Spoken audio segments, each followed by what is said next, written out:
Hello everyone and welcome to my channel. I am so excited that you guys are here for some more spring cleaning motivation. Today we are going to be spring cleaning my kitchen, and I love having a nice clean kitchen. I know it's kind of hard for me because I have 3 kids and I'm a busy mom, but you know what?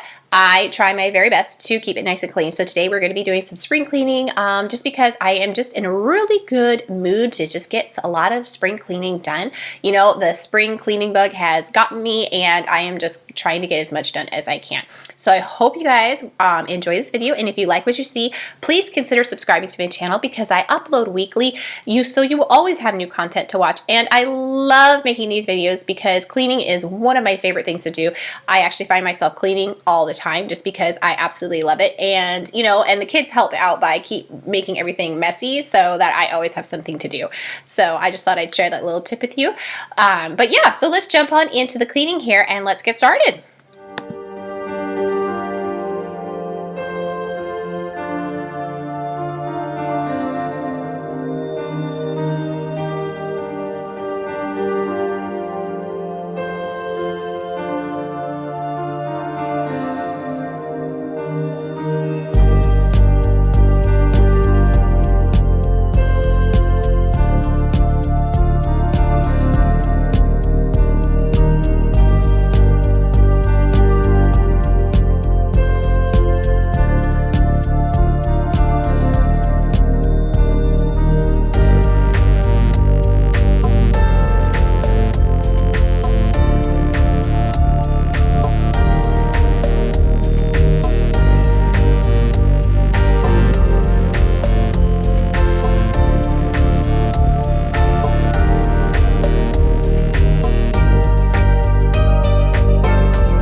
Okay, so now we're going to be tackling underneath my kitchen sink. As you can see, everything's just kind of shoved in here, and I really don't know exactly what all I have underneath here. So today we're going to be cleaning that out, taking everything and just seeing what I have under here so that I can organize it. I absolutely love these wire baskets though that I got from Amazon. They were around $20 each, so fairly inexpensive. And I love that you can just pull these drawers out. They're perfect for storing your bulk items and your microfiber cloths and everything. So here you can see I am organizing, just kind of moving things around, seeing what fits where and everything like that. And I know I do have a lot of certain items, but I try to buy my cleaning supplies in bulk at Costco when they go on sale. So that's why I have a lot of magic erasers right now. So that is a tip that you can use, is just to wait until things go on sale and then just buy a bunch of them, and then you will have like a little stockpile so that you can slowly use them and then wait for them to go on sale again. So, and I'm going to be stacking all my microfiber cloths in this basket and everything. And you're going to see here in just a minute how everything looks underneath the sink. I actually am so happy with how this looks, and everything is organized. So now I can just open the drawers and I can actually see what I have underneath my sink. Well, I guess I said drawers. Open the doors so you can see everything that I have under the sink. But you can see here, I'm putting my stuff back now, and I'm just really happy that this area is so nice and clean now. And I'm going to try very, very hard to not just keep shoving everything under there, because I took the time to have it nice and organized. So I think this will really help and get me set and ready for spring. So there you go. Now you can see it. All right. Well, that is all I have for you guys today. I hope you enjoyed this video, and I will see you guys all soon with another video soon.